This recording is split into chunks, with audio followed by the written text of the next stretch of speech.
Guys, welcome back. In this part we are going to talk about communication in Linux. Linux allows different users, processes and systems to communicate with each other in several ways. So by the end of this part you will understand user to user communication, process communication, system communication tools and real commands used in Linux. Okay, so let's get started.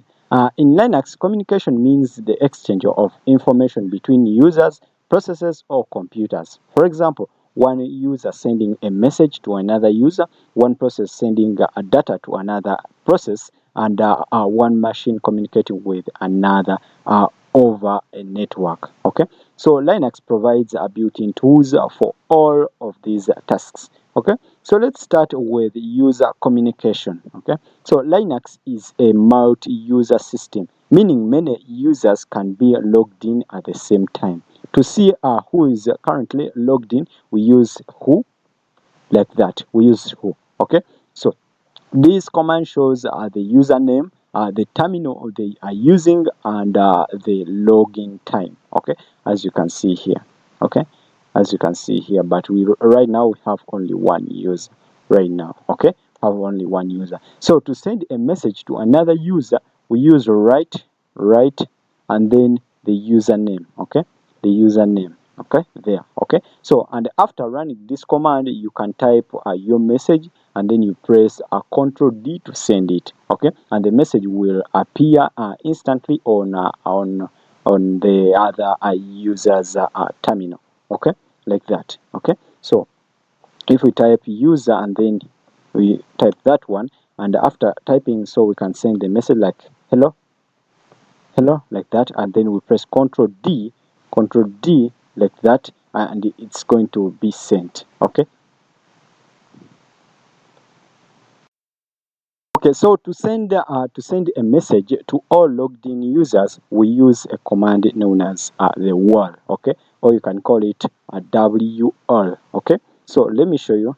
So to exit this one, you can press. Can we press Q? No. We can press Control X. No, we cannot. We can press Control C. Yeah, it can work. Okay, so from there, let us try to see how we can send a message to all our logged in users. Okay, so for instance, we can use a wall like that, wall, and then the message, we can say system maintenance will begin in 5 minutes, like that. Okay, will begin in 5 minutes, like that, and we can send. So the wall command stands for write all. Okay, it's commonly used by system administrators to send important announcements. Okay, so let us now take a look at terminal to terminal communication. Okay, so Linux also allows communication between terminals, and each terminal can have a name, can be having a name like let me delete this one, or let me first exit. Control C to exit. So we can for example, each terminal can be having a name like this: PTS then slash 0, like that, or it can be like another one, can be PTS slash 1, like that. Okay, like that. So you can see this using who. You can use who. Like that. Okay, like that. Okay, so like that. Okay, so this is how Linux knows where to send the message. Okay, and this feature is useful in shared servers and training environments. Okay, so let us take a look at process communication. Now let's talk about process communication, also known as IPC. Okay, so processes often need to communicate with each other, and Linux supports several IPC methods. We have the first one is pipes, second signals, another one shared memory, and another one is the request queues. Okay, you have already seen pipes, which send output from one process to another. Okay, so for example, let us take a look at that example. So we can use the ls command to get the output. After getting the output, we are going to pipe it into the grep, like that, and we want to get files or the output that contains .txt string, like that.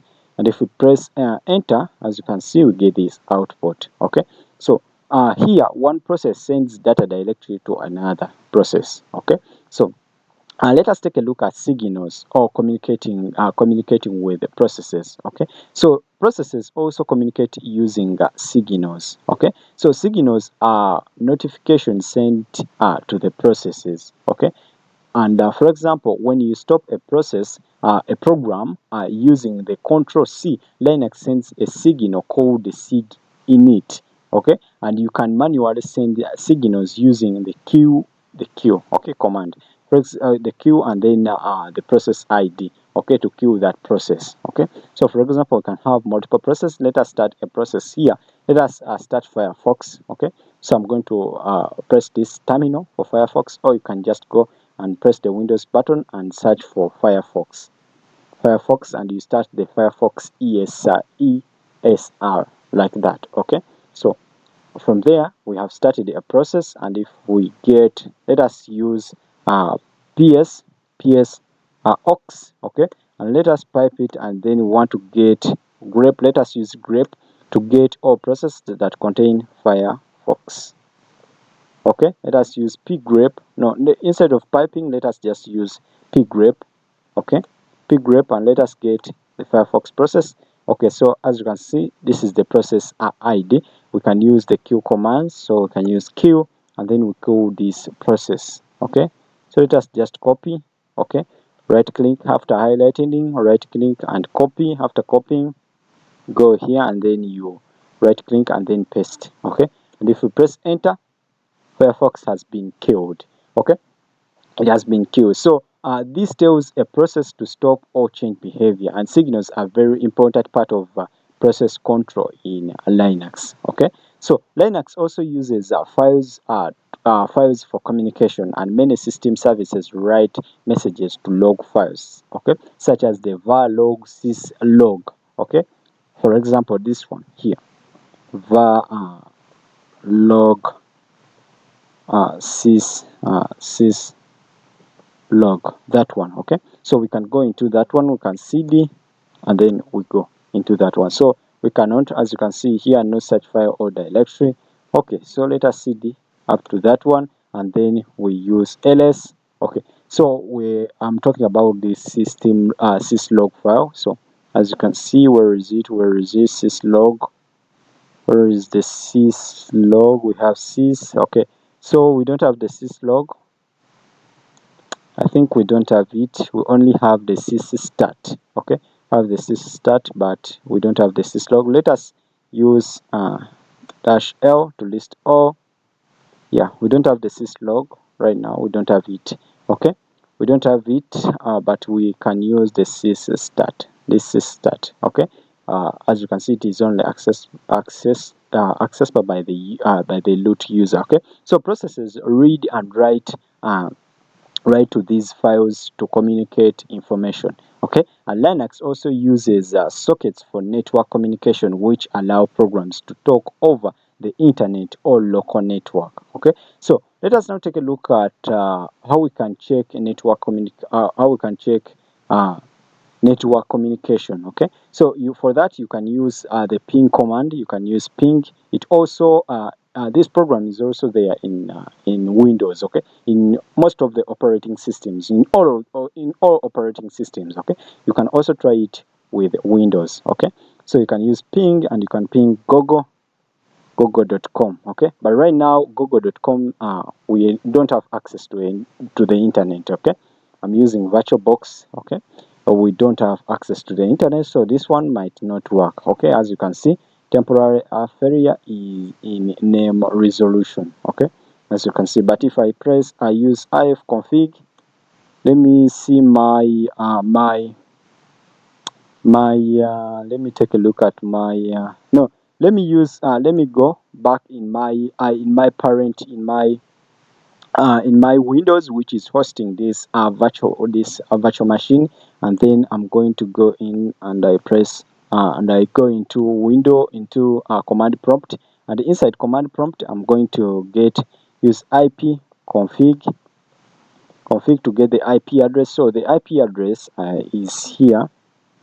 So my IP address is right here. Please don't hack don't hack my computer. So let me use this one. So IP4 address is right here. Okay, it's right here, and I can copy it, but because I'm going to use it inside my virtual machine, I cannot copy it. So I'm just going to cram it 192.168.56.1. Okay, so let me ping that one. So let me ping 192.168.56.1, like that. Let me ping that one. Okay, and if I ping it, we get that output. Okay, and if we had internet connection, we could get the same result. Okay, when we pinged google.com, okay, we could get the same result. Okay, so this tests if your system can communicate with another system. Okay, so to see active network communications, we use ss command and then the option which is turn. Okay, so let us use Control C to quit. Okay, or to cancel. Okay, so from there, let me go back, use cd, and then we go back. Okay, so where's that symbol?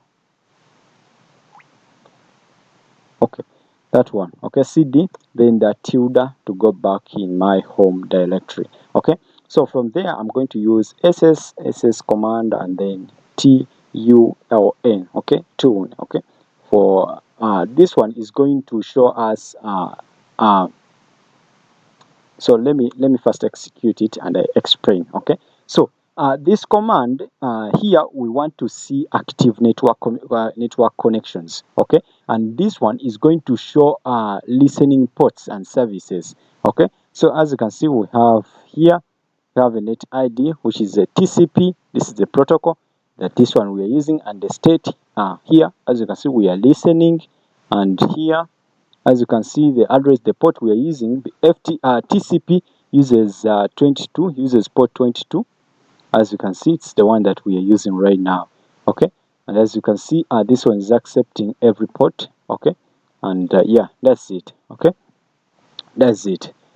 Okay, so these tools help diagnose communication problems. Okay, so that's it about this part. That's it. So communication is a core concept in Linux, and understanding it will help you work better and with the servers and multi-user systems. So if you found this part helpful, like, subscribe, and I'll see you in the next part. But just know this is a beginner crash course, Linux crash course, and I don't want to overwhelm you with a lot of content. That's why I'm only explaining the basics. Okay, I'm only explaining the basics. Okay, so thank you so much. Thank you.